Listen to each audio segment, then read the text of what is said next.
I'm refreshing. I don't see that I'm live yet. So y'all tell me when I'm live and I'll start Instagram.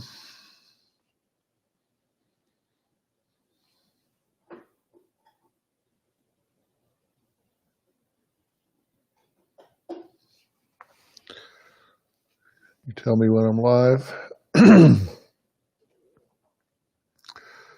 Okay, good morning, everyone. It's good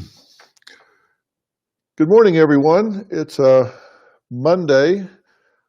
I'm curious how everyone's doing for Memorial Day weekend. I hope you've been having fun. I'm really curious what everybody's doing for Memorial Day. I see a lot of people signing on. Elena Charlotte Grundon is hopping on to FaceTime. Michelle Reeves, Terry Favale, Kelly Natoli, Wendy Connors, Elisa Moe, Elizabeth Lewis, Sammy Rizzo, Leah Mayer, Manny Mammoth, Adrian McKellips is on, Jennifer Younger. And let's see who's getting on Instagram. Oh, wow, that's really tiny. Got to put my glasses on for this. Chelsea Alexis. Wow, these are hard to see. Jean Carlo says, hey. Emily says, hey. Gabby Savage says, hello. Hello, Gabby. Carly.13 says, hi, Dr. Phil. Hi. Tinny Margaret says, hi. Not a blank baby says, hi. Watch it. Becoming Lulu. Hey there. Well, hey there. So, hi, everybody. I'm curious what everybody's doing for Memorial Day because a lot of things opened up, right? So that's great. Really wondering what you guys did for the weekend. Did you go to the lake? Did you go out to the park? Did you spend time out and about? And I'm curious if you were nervous, what you were really worried about. Susan McCory says, working on lessons. I'm a theater teacher. So, Suzanne, I'm wondering if you were doing that on Zoom, or if you had socially distanced in person sort of things, or if you were getting ready to do things. Bryson Gerald says, going to a cookout at my grandparents' house. Well, good for you. You know, when you're outside, things aren't nearly as concentrated, and the experts are telling us we'll just maintain some social distance. We can still be in the presence of others because obviously with the fresh air, everything dissipates and it's much safer. We'll just use some common sense. And particularly with outside cookouts, that we should be safer than if we were all concentrated in the kitchen. On Facebook, Millie Adams says, staying home, just me and my fur babies. Man, I love those fur babies. I lost my dog Maggie about 2 years ago, and I still hear her. Every time I hear a little something around the house, I know, I just think it's her. In the middle of the night, I feel something. I swear I feel her jumping up on the bed. So does Robin. Heather McFeeters Holmes says, staying home, cooking out in the backyard. We're probably going to do the same thing. We have a great grill area out in the back, and we love spending time out there. So we're probably going to do some of the thing. We've been chilling out, playing some tennis over the weekend. You know, they've got this, they've opened up a lot of the tennis courts and stuff, and I played pretty much every day for the last 40 years. That's kind of social life, exercise, decompress, everything for me. And now they've come up with the rules where you each person marks their tennis balls with a number or a line or something, so they only touch the ones that they take out of the can. And the guys I play with so much better than I am. you can hit them a ball 60 miles an hour. They just catch it with their racket. It's ridiculous. I can't find anybody I can beat. But we have a lot of good time playing and stuff. And all you got to do is just so little concessions to be able to do it. We started out with a glove, and then they thought, no, then they came up with marking the balls and stuff like that. But you can do it. If you'll just make some little concessions, you really can. One of the things that I've been really doing a lot of research on, you guys are going to be seeing some op-ed pieces from me coming out soon, is what do we do now that the world's opening back up? And I'm not focusing at all on whether we should have gone into quarantine or not, how long we should have been in quarantine or not. What could have happened did. What I'm really focused on is what do we do now? We've been in quarantine, so what do we do now? How do we get back out there safely? How do we deal with those that have been on the fringe? Think about it. You probably knew people that, maybe they were on the edge. Maybe they weren't the most stable people you knew when this happened.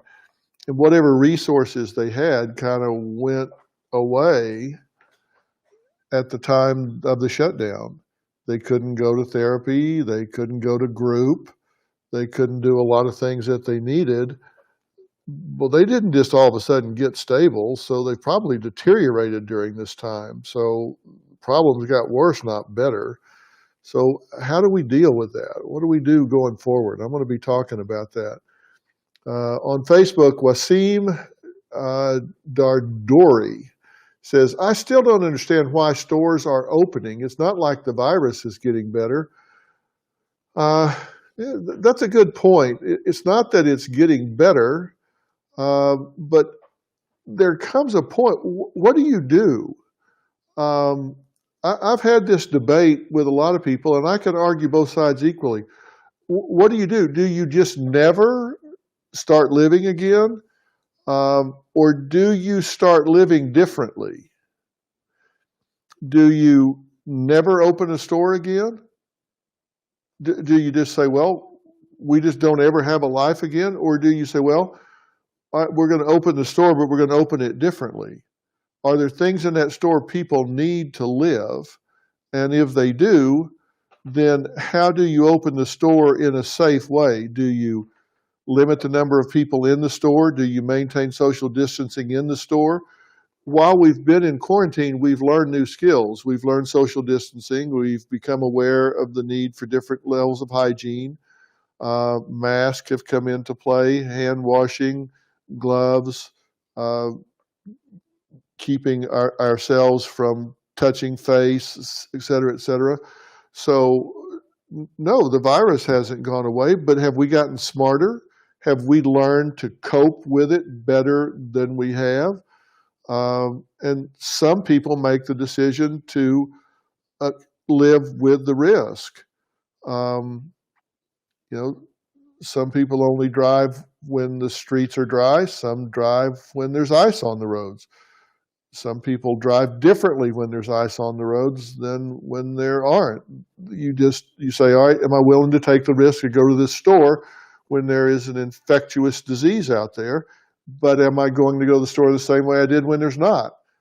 When there's not, I might go in a T-shirt, cutoffs, and flip-flops and not even think about it. When there is, I might put on a mask, put on gloves, take a shower as soon as I get home, et cetera, et cetera. I mean, there's just different ways that you do it. It's not just do you do it or not, it's do you do it differently.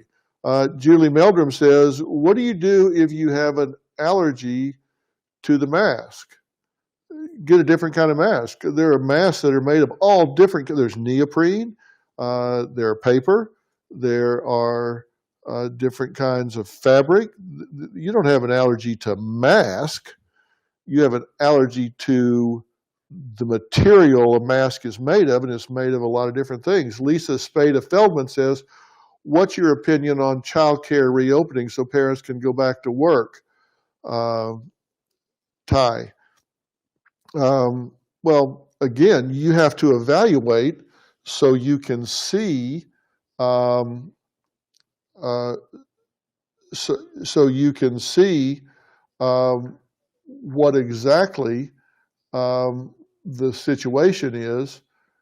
Um, so you can see exactly what the situation is with their commitment to protocols, hygiene, and I think children are little petri dishes. So I think you've got to really be careful um, of what they're doing. But you know, children are much less um, susceptible to the disease, and I would ask the experts because they're telling us that children don't seem to transmit the disease as much to adults as adults to adults. But fact check me on this. Go to CDC, go to the National Allergy and Infectious Disease, Dr. Fauci's site, and see what they say about that. But I think there's going to have to be a decision to make that. Melissa Rivera says, do you think school should open on fall? Not all students are going to be able to fit on a classroom if they are going to be 6 feet apart. I've seen some different modeling on that, Melissa. They're talking about um, going to 6-day weeks, half of the students going 3 days a week, half going 3 days a week, and then the other days doing remote learning. So I think they're coming up with some different models. We've got to get our kids into a learning model that involves not just distance learning because it just doesn't work. Parents work. We are in a double income society where both parents are working. We cannot long term do all at home learning. We've got to have our educational system back online. We have to come up with a model that it works. And if it means splitting time at school where there is social distancing, some at home, some at school, we have to come up with something. We can't paralyze the world forever. We have to come up with a model. And I think there are some very creative and ingenious people in the educational system that are doing that. We can't cease living over this. We have to come up with it. We're very creative people. Come on. We're smart. We're adaptive. We're creative. We can make this work. Let me look at Instagram here. What do we got?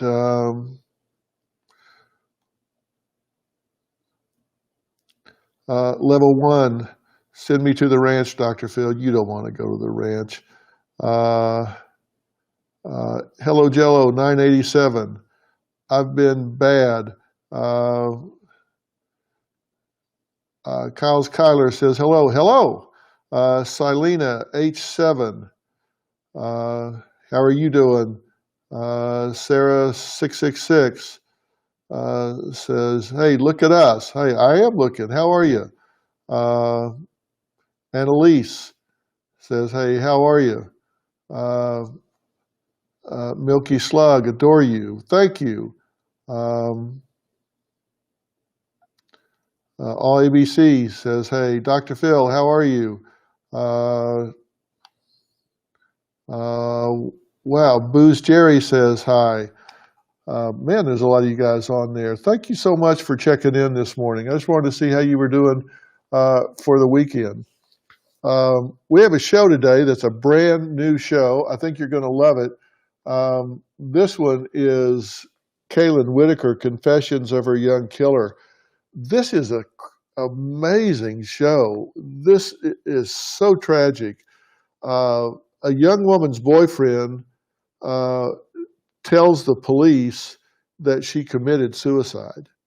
Now, this was October 31st of 2014, so obviously Halloween 2014, in Martinsville, Illinois. This young woman's boyfriend says that Caitlin Whitaker killed herself on October 31st, and it's Connor Scott. And it was her fiance at the time. And he tells authority that Whitaker attempted to commit suicide. Now, after months of uncertainty, they just weren't really buying this, but they didn't do much about it. And then in February, after all of this time of them telling them that she committed suicide, he walks into police and says, "I killed her."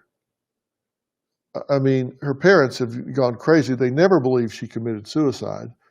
And in February 2019, he just walked in directly to the police after all this time, and admitted that he murdered her. We don't even know why.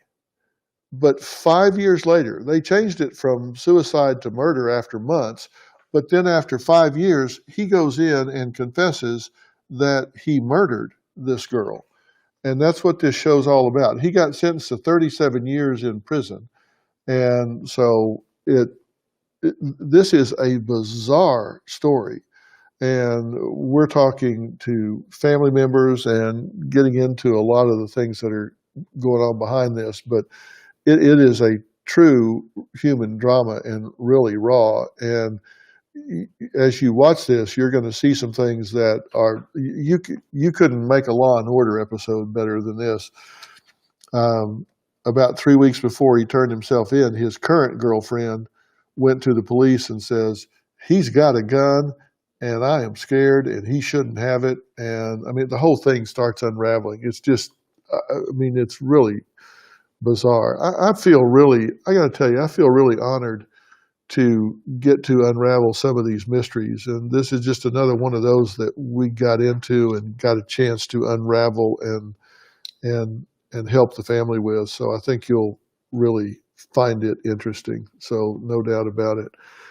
So I'm really curious to see what you guys think about that. We got some great shows this week. You'll see as you go. And it's interesting how you guys have really turned. I told you that during the month of May, we were going to stop talking about COVID nonstop and get back to regular life stories. It's amazing how you've responded. It's been very, very interesting. Now, I'll answer a few more questions and comments. Pam Rafero on Facebook, you say he probably felt guilty. Don't you know it had to eat him up for 5 years? Go to bed every night thinking, I killed the girl that I was in love with. I killed the girl I was sleeping with every night that I was holding in my arms. I murdered her.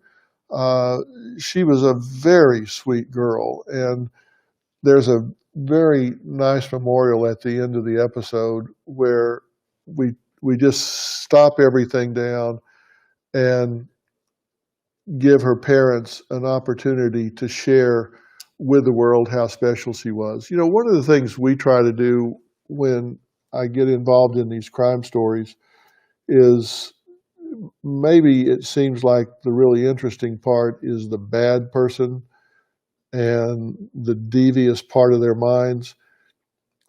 But I always try and reserve a part of the show to just say, okay, I know that's interesting, but let's stop and let's dedicate some time to this wonderful person whose life was taken, and ask the parents, how do you want the world to remember him or her?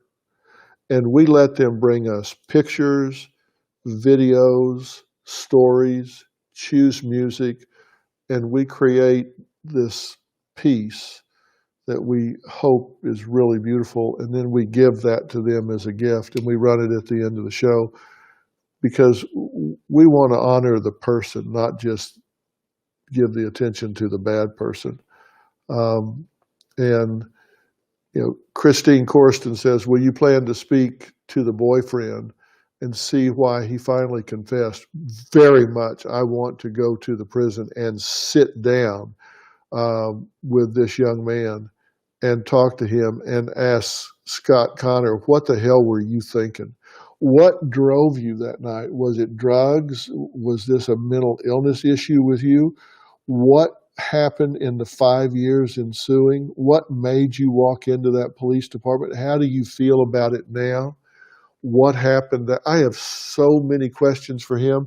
And you know I do a lot of jailhouse interviews, and I do it because it teaches us on how to deal with these things before they happen. And so many of the interviews that I do are used in colleges and criminal justice programs and stuff. So I do want to talk to him. I want to find out. Jennifer Adair says, I definitely plan to watch. I watch you every day while working from home. Well, thank you. I hope you don't have to work from home forever. So I hope you hit record and watch him when you get back to work so you can watch him when you're at home. But thank you for watching and support. Here's something to think about, and then I'll let you guys get back to your Memorial Day weekend. Season 19 is going to start in the fall. I'm curious what you guys think it's going to look like. Will we have a studio audience? And if we don't, what will we do? How will we do our shows? I can tell you one thing. I don't look at things like this as obstacles. I look at them as opportunities. We're going to do our work. We're going to bring our messages. We're going to bring our shows. We said 18 years ago, my commitment was to use this platform as the highest and best use of television. That I wanted to use this platform to bring good, usable, common sense information to people's homes every day for free. To give them information on individual scenarios, marriage scenarios, family scenarios, parenting scenarios, whatever. So people had a place they could go at least once a day to get information they could use to make their lives better, their families better, their marriages better. And I'm going to do that if I have to use a flashlight and a flip chart. I don't care. I'm going to find a way to do it. And I'm going to get excited about it. I'm going to lean into it. And I don't care whether it's from home, from a mountaintop, from the stage, from the studio, with an audience, without an audience, whatever. I'm going to continue to do my preparation, continue to do my research, continue to bring evidence-based therapies, and give you the information you need. And whatever the challenges are, whether it's new things like cyberbullying, whether it's new stuff involving the internet, whether it's post-pandemic adjustment to life, economic challenges brought on by the collapse that we've endured over the summer, whatever. I'm going to marshal the experts, I'm going to do my homework, and I'm going to bring you what you need. And will it look different? I don't know. But whatever it is, we're going to spend the summer getting ourselves ready to meet you where you are to give the information you need. Dr. Phil, come fall, is going to be very exciting. It's going to be fresh, and it's going to be forward-leaning, and it's going to continue to give you what you need in your lives, no matter whether you're a teenager, 20s, 30s, 40s, 50s, 60s, whatever. We're going to meet you where you are and give you what you need. Lisa Romero's Athrop says, are you still doing Murder and Analysis podcast? Yes, I didn't see any new episode this past week. I do a series of 4, 5, or 6, then I take a week off. Then I do 4, 5, or 6, take a week off. I do have a new one that is starting this Thursday. This was our week off, and so it starts this Thursday. It's a new series, and so the first episode will drop Wednesday night about midnight Eastern time, and it's very interesting. Actually, I think you'll find this one very intriguing. I don't think you'll know where this one is headed. It's interesting to say the least. I won't say any more than that. I think you'll find it interesting. Okay, I'm going to let you guys get back to your Memorial Day weekend, and I do want to take this opportunity to say thank you to all the men and women that have made the sacrifice and saved freedom for this country, fought for freedom for this country, those that have given their lives in the service of this country. You all know what a big supporter I am of the military. So God bless all of those in uniform and all the families of those in uniform. And God bless all of those of you that are deployed around the globe right now who are away from your families. We think about you. We love you. We appreciate you. And you are definitely on our minds. So God bless. Be safe the rest of this Memorial Day weekend. Be smart. Be safe. Enjoy yourselves. Have fun. I will talk to you very soon. So long.